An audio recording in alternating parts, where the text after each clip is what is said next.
días. Buenos días, nosotros vamos a presentar el instinto del arte. Su servidora es de Jesús López. López Lerín, Azul, Azul Sánchez, Salazar Anaí, Aguilar Ana. Hernández Narato.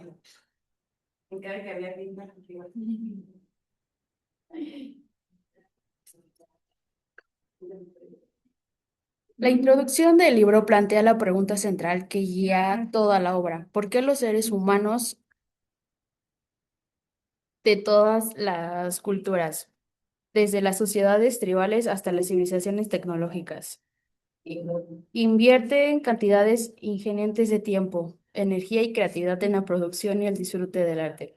Para Dennis Dutton, la respuesta no se encuentra en los caprichos de la moda cultural o en la contingencia de la historia, como habían sostenido durante décadas los críticos y teóricos del arte de orientación constructiva social. Por el contrario, Dutton propone que existe un instinto del arte, un conjunto de adaptaciones psicológicas profundas moldeadas para selección natural y sexual a lo largo de millones de años de evolución en el Pleistoceno.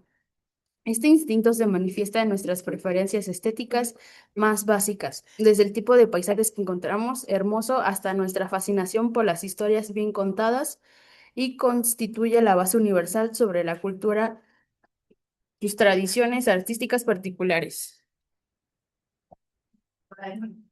Newton se opone frontalmente al que predomina en la antropología y la crítica del arte durante la segunda mitad del siglo XX, según en el cual el arte es una categoría puramente occidental que no puede aplicarse a otras culturas sin caer en un etnocismo imperialista.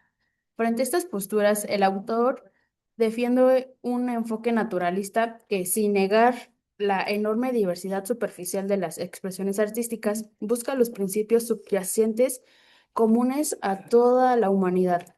Una paradoja fascinante que Dutton señala es que las grandes obras de arte no elevan por encima de nuestra mera animalidad, expandiendo nuestra conciencia y nuestra capacidad de sentir, pero que es precisamente la evolución,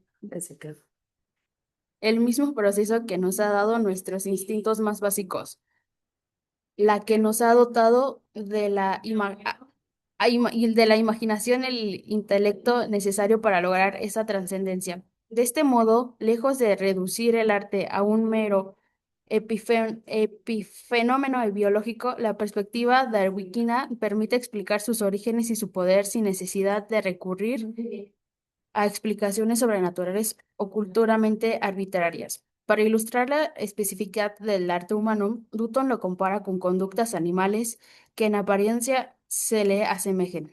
Los chimpancés, a los que les ha señalado pintar, producen manchas que podrían recordar al expresionismo abstracto, pero su proceso carece de planificación, de intención comunicativa y, sobre todo, del interés posterior por complementar la obra determinada. Estos animales abandonan sus creaciones sin mostrar ninguna fascinación por ellas, lo que revela la ausencia de su componente esencial del arte humano, la creación como un objeto de contemplación para uno mismo y para los demás. Un caso más sorprendente y más cercano es del tilonorrinco macho de Nueva Guinea, que constituye de ectora elaborados nidos emparrados para atraer a las hembras, utilizando bayas, flores, plumas brillantes e incluso objetos humanos como anillas de latas o papel de aluminio. La hembra inspecciona críticamente la construcción de aparearse, lo que establece un paralelismo con la función de exhibición y juicio que caracteriza a gran parte del ser humano. Sin embargo, Dutton insiste en las diferencias abismales. Una vez el nido ha cumplido su función de apareamiento, el tilorranco pierde todo su interés. No existe una tradición artística ni debate crítico, ni ni aparición desinteresada más allá del contexto inmediato del cortejo. El arte humano, en cambio, se inserta en una cultura que conserva, discute y valora las obras mucho más allá de su utilidad reproductiva e inmediata. Finalmente, Dutton introduce su propia experiencia de campo como argumento a favor de la universidad estética. Tras trabajar como voluntariado en aldeas rurales de la India, aprendió a tocar la cítara y empapándose de la tradición musical hindú, descubrió que las categorías humanas fundamentales eran perfectamente inteligibles, al igual que gran parte del arte indio. Posteriormente, estudiando la talla en madera con los maestros del río Sepik en Nueva Guinea, pudo comprobar que los críticos locales de belleza coincidían de manera significativa con los juicios de los expertos occidentales en museos y colecciones. Esta experiencia directa le llevó a rechazar la idea de que los mundos artísticos son comportamientos estancos e incomparables, y a defender, por el contrario, que el placer estético, la admiración por la habilidad técnica y la emoción ante la belleza son fenómenos que se traspasan fronteras culturales con la misma naturalidad que los shopping es admirado en Corea o en Cheeseburg es leída en China.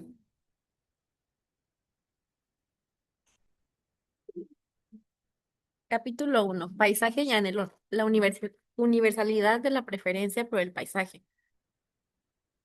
Los artistas rusos Komar y Melamid hicieron una encuesta mundial para saber qué cuadros prefería la gente en 10 países. El resultado fue, todas las naciones, la pintura más deseada era un paisaje realista con agua, árboles, figuras humanas, animales y colores azules. La menos deseada era siempre una obra abstracta moderna. Esto contradice la idea tan extendida en el mundo del arte, de que el gusto estético es solamente una invención cultural.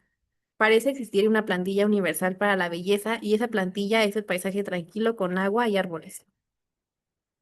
El crítico Arthur Danto intentó explicar esto diciendo que la culpa la tienen los calendarios y los carteles baratos que hay en todo el mundo. Según él, si un keniano prefiere un paisaje del río Hudson en vez de una escena de la sabana africana, eso eso solo muestra el dominio de la industria cultural occidental, pero Dutton refuta esta idea con pruebas contundentes. Los niños de 8 años que nunca han visto una sabana real ni un calendario de paisajes ya muestran una preferencia innata por ese tipo de entorno, sobre otros como la selva o el desierto. La explicación que da Dutton de la hipótesis de la sabana, durante más de 1,5 millones de años, nuestros antepasados vivieron en las sabanas y bosques africanos de África Oriental. Este entorno dejó una huella profunda en nuestra mente. El paisaje que nos parece bello es que él ofrecía ventajas para sobrevivir. Espa- Espacios semiabiertos con árboles de copa ancha, agua visible, vegetación variada con flores y frutos y señales de vida animal o humana. También nos atrae lo que se llama misterio, como senderos que se pierden en el horizonte. Otro componente clave es que lo que se conoce como perspectiva y refugio, disfrutamos de lugares desde los que podemos ver sin ser vistos, algo que en la sabana era muy útil para protegerse. Una cueva en una ladera, una cabaña en una colina o un piso elevado resuenan con esa antigua necesidad. Estudios como el de Bagin y Falk demuestran que niños de 8 años, aunque vivieran en ciudades, preferían la sabana como lugar ideal para vivir o visitar. La conclusión es clara. La industria del calendario no crea nuestro gusto por los paisajes azules, sino que solo satisface una preferencia ya existente forjada en nuestros orígenes más antiguos. Capítulo 2. El arte y la naturaleza humana, una historia de la idea. Tutton hace un recorrido histórico por la filosofía del arte para mostrar que la idea de una naturaleza humana universal como base del gusto estético tiene raíces muy antiguas. Empieza con Platón, que aunque desconfiaba del arte, basaba su crítica en una teoría de la naturaleza humana. El arte apela a las partes más bajas e irracionales de alma y corrompe la moral. Por eso proponía censurar las artes. Su alumno, Aristóteles, en cambio tenía una visión más positiva. Para él, la imitación es un instinto natural desde la infancia. Los niños juegan a imitar por puro placer y ese mismo placer se prolonga en el teatro y la cultura. Aristóteles también señaló que los límites de nuestra percepción imponen condiciones a la forma del arte. Si una obra es demasiado pequeña, no podemos ver partes, y si es demasiado grande, nuestra memoria no puede abarcarla. Por eso no puede ser bella. Esto se aplica también a la duración de una novela o una obra de teatro. Además, Aristóteles afirmó que todas las culturas humanas, movidas por los mismos impulsos, terminarían descubriendo formas de arte parecidas, lo que hoy llamaríamos una evolución cultural convergente. David, en su ensayo La hormona del gusto, dijo rotundamente que los principios generales del gusto son uniformes en la naturaleza humana. La misma obra de Homero deleitaba a Atenas y a Roma hace 2 milenios y sigue siendo admirada en París y Londres. Las diferencias en los gustos se deben a errores, falta de sensibilidad para percibir sus sutilezas, falta de práctica, prejuicios culturales o diferencias personales. Un crítico ideal, con sensibilidad entrenada y prejuicios, podía reconocer la grandeza artística como certeza. Kant, por su parte, postuló que debe existir un sentido común compartido para que tenga sentido decir esto es bello y esperar el acuerdo de los demás. Dutton critica la filosofía del arte del siglo XX por haberse alejado de esta tradición y por rechazar el estudio de la naturaleza humana desde la psicología. Por ejemplo, la influyente teoría institucional del arte de George definía el arte como aquello que las instituciones del mundo del arte reconocen como tal, pero el principio de Dickey, al hablar del teatro, reconoce un imperativo artístico o una necesidad de arte que asegura su reinvención incluso en las instituciones que desaparecen. Ese imperativo no es más que admitir que existía un impulso psicológico innato, anterior a cualquier institución. El arte no solamente es no es una excepción, es una manifestación más de la arquitectura mental que compartimos toda la especie, y al igual que el lenguaje, el miedo o las serpientes a la fascinación por los ritmos. Capítulo 3. ¿Qué es el arte? Una lista de criterios universales. En esta parte se explica que definir el arte como una fórmula es muy difícil. Por eso, Dutton propone una idea inspirada en Wittgenstein llamada parecido de familia, que consiste en que las obras de arte comparten varias características comunes, aunque no todas tengan exactamente las mismas. La intención no es crear una definición rígida, sino identificar los elementos que aparecen como una frecuencia en el arte de distintas culturas y épocas. Aquí se presentan los criterios que ayudan a reconocer el arte. El primero es el placer directo, ya que el arte puede provocar emociones, admiración o disfrute visual e intelectual. El segundo es la habilidad, porque muchas veces admiramos el talento técnico del artista. También se menciona el estilo, que permite reconocer diferentes formas artísticas y da sentido a la innovación.